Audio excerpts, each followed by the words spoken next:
जज्बाती मामला छोड़िए, अगर यहाँ पर जेसीबी की खुदाई होती है तो इससे ज़्यादा लोग देखने के लिए जमा हो जाते। जेसीबी की खुदाई देखने के लिए लोग इससे ज़्यादा जमा हो जाते और हेलो की टक्कर देखने के लिए 100 किलोमीटर।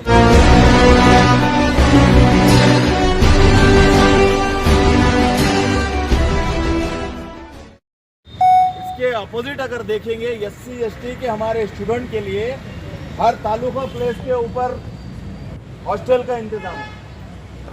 दूसरी बात, 2012 से पहले तक महाराष्ट्र के अंदर माइनॉरिटी के बच्चों को प्रेजेंटी भत्ता दिया जाता था, 2 यूनिफॉर्म फ्री दिए जाते थे, 200 घंटे के 400 रुपये बच्चे को फ्री बच्चा हर साल दिया जाता था ताकि वो बच्चे स्कूल में रेगुलर आ सकें। लेकिन अफसोस इस बात का है वो भी हमारा ख़त्म कर चुके, वो भी नहीं मिलता।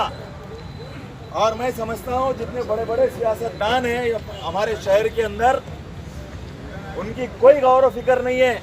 मैं मुबारकबाद देता हूँ माटी वालों, आपने यकीनन एक चिंगारी भड़काई और ये बड़ी आग लगने से इसको कोई नहीं रोका। लेकिन इसके मुद्दों को अपने को समझना पड़ेगा, डीपली हमको स्टडी करना पड़ेगा। अरे भाई आप दे और कम्युनिटी को और ज्यादा दो, उससे हमको कोई रोक टोक नहीं है, लेकिन जरा हमें भी बांटो। अहले जफा के फूल हम भी खड़े हैं अहले वफा की कतार में। क्या बात है, हमारी क्या नाइंसाफी है इस मुल्क के अंदर। अरे हम भी उतने के शरीक है, लाखों करोड़ों की तादाद में इस मुल्क में हमने खून की नदियां बहाई। जब जाके ये मुल्क आजाद हुआ, हुकूमत के दिल से वफादार है हम, हुकूमत के हर इशारे पे चलने को तैयार है हम, लेकिन मुसलमान है खतावार है। क्या बात है, क्या हालत बना के रखे तुमने हमारी इस मुल्क के अंदर। मराठा समाज का बच्चा परदेश में जाके अगर PhD करता है, परदेश में जाके अगर कोई प्रोफेशनल डिग्री करता है, 40 लाख रुपए गवर्नमेंट दे रही। कौन लड़ रहा है इसके लिए, तुम हम सोरे?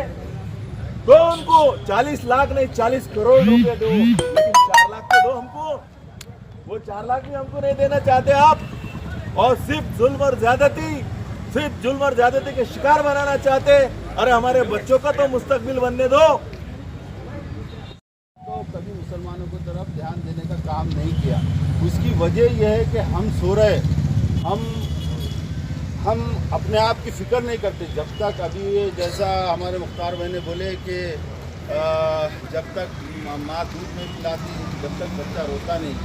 और क्या बोले मुख्तार भाई, रोना हम खुद रोते बैठेंगे तो बोले ना, अरे हम रोएंगे नहीं, हम रुलाने वालों में। और हम वो कौम है जो 1000 साल यहाँ हुकूमत करे हुए, समझ रहे क्या? हमको कोई फिक्र नहीं है, हमारा रिस्क अल्लाह देने वाला है, हम इनके मोहताज नहीं है। मगर हक जो है हमारे को मिलना चाहिए, और हक मिलने के लिए आपको ये लड़ाई जारी रखना पड़ेगा। इस लड़ाई के साथ साथ आपको अलग अलग आंदोलन करना पड़ेगा, आपको रोड रोको आंदोलन करना पड़ेगा, आपको जेल भरो आंदोलन करना पड़ेगा। इसके लिए हम बैठ के अगर 10-20 लोग बैठ के धरने और ये करते रहेंगे तो गवर्नमेंट के कान पे कोई बात पहुंचने वाली नहीं है। इसको हम हर गली में, हर चौराहे पे, हर घर में जाके बताना, क्योंकि हर घर का बच्चा कहीं ना कहीं स्कूल से और कॉलेज से ताल्लुक़ है। कई बच्चे ऐसे जो पढ़ना चाहते और उनके पास पैसे नहीं रहते, एक वक्त बनाने के लिए करना पड़ेगा। और कोई बड़ी बात नहीं है यहाँ लोग जमा करने के लिए, मगर लोग जमा करने के लिए आप लोगों को मेहनत करना पड़ेगा। अकेले अजहर की और इसकी टीम की जिम्मेदारी नहीं है, ये हम सब की जिम्मेदारी है। रही बात अब इसके लिए क्या करना है, किस तरीके से करना है, प्लानिंग करो और आगे इंशाल्लाह इससे बड़ा धरना, इससे बड़ा मोर्चा, इससे बड़ा जो भी प्रोग्राम करना है करो। मगर बात रखो, खाली हमें से धरने बैठने से होंगे वो भी तुमको बर्दाश्त नहीं करते। वो तुम्हारे वोटिंग के लिए तुमको बर्दाश्त करते होंगे थोड़ी देर के लिए, बात अलग है, मगर तुम्हारी तरक्की तुमको बर्दाश्त। जज्बाती मामला छोड़िए, अगर यहाँ पर जेसीबी की खुदाई होती है तो इससे ज़्यादा लोग देखने के लिए जमा हो जाते। जेसीबी की खुदाई देखने के लिए लोग इससे ज़्यादा जमा हो जाते और हेलो की टक्कर देखने के लिए 100 किलोमीटर तक लोग जाते हैं, सिर्फ हेलो की टक्कर देखने के लिए। तो अफसोस मेरी कौम की संजीदगी पर कि ये जो मारपीट का जो मामला है कि हमारी आने वाली नस्लों को कहाँ तक फ़ायदा पहुँचाएगा। क्योंकि तालीम हम समझते हैं कि तालीम एक हथियार का काम करता है। जिस कौम ने तालीम को थामा है उनकी नस्लें दर नस्लें संवर गई है। और जिस तरह कहा जाता है ना, एजुकेशन इज अ वेपन, तालीम अपने आप में एक बहुत बड़ा हथियार है अपने मुखालफिन की मुकाबला करने के लिए। तो मार्टी की जो कोशिश है ये सिर्फ अजहर भाई या उनकी टीम के कुछ ज़ाती मफाद के लिए नहीं है, बल्कि अगर मार्टी नाफिज होती है तो मुस्लिम अगर हम तौबा तिल्ला कर ले, अल्लाह से माफ़ी तलाफी कर ले तो अल्लाह माफ़ कर दे। लेकिन हुकूकुल इबाद ये माफ़ी वाला काम नहीं है। अजीज साथियों, अगर आप समाज के हित के लिए या हमारे कौम के हित के लिए अगर नहीं लड़ोगे और अगर कल दामन तुम्हारा पकड़ लिया जाएगा तो अल्लाह इसके अंदर माफ़ी नहीं करेगा।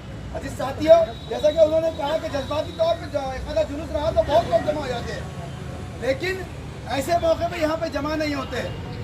हमारे बीच यहाँ पर मुस्लिम आवाम कमेटी के जनाब इलियास किरमानी साहब यहाँ पे अभी अभी आए हैं, मैं इनका इस्तकबाल करता हूँ। तारीख़ी औरंगाबाद के अंदर अगर किसी ने तारीख़ी जुलूस निकाला है, तारीख़ी जलसा लिया था जिसके अंदर 4 से 5 लाख मुसलमानों ने औरंगाबाद ज़िले से नहीं बाहर के तमाम ज़िलों से यहाँ पर लोग आए थे, तकरीबन 4 से 5 लाख लोग हमारे इस आमखास मैदान में जमा हुए थे और वहाँ पर मुस्लिम रिजर्वेशन की बात रखी गई थी। उसके जो जिसके सदारत में हुआ था, ऐसे हमारे हाजी जनाब इलियास किरमानी साहब भी यहाँ मौजूद है, मैं उनका इस्तकबाल करता हूँ, खैर मकदम करता हूँ। हमारे अजीज साथी जनाब ताहिर साहब भी यहाँ मौजूद है, उनका भी मैं यहाँ पे खैर मकदम करता हूँ। और इसके बाद जनाब समीर कुरैशी साहब जो कि शिवसेना, लेकिन वसाइल ना होने की वजह से वो नहीं पढ़ पाते। कई ऐसे पेरेंट्स हैं जो अपने बच्चों को आगे पढ़ाना चाहते हैं, लेकिन सहूलत ना होने की वजह से तो नहीं पढ़ा पाते हैं। तो मार्टी जो है ये हमारी कौम के लिए एक बहुत बड़ी नेमत के तौर पर साबित हो सकता है अगर हम इसको नाफिज करने में कामयाब होते हैं। लेकिन इसको नाफिज करने की जो कोशिश है ये कुछ चंद लोगों की नहीं है, ये बहैसियत पूरी कौम की जिम्मेदारी है। हमारे घर के पास अगर एक दिन नल नहीं आता है तो पूरा मोहल्ला होकर खड़ा हो जाता है, ड्रेनेज लाइन शॉकअप होती है पूरा मोहल्ला खड़ा हो जाता है, एक खंभे को लाइट नहीं होती है तो पूरा मोहल्ला आकर खड़ा हो जाता है। कितनी देर की तकलीफ है? 2 दिन 4 दिन, उसके बाद वो रिपेयर होने ही वाला है। लेकिन बेचैनी, वो बेचैनी इसके लिए तालीमी सहूलियत हासिल करने के लिए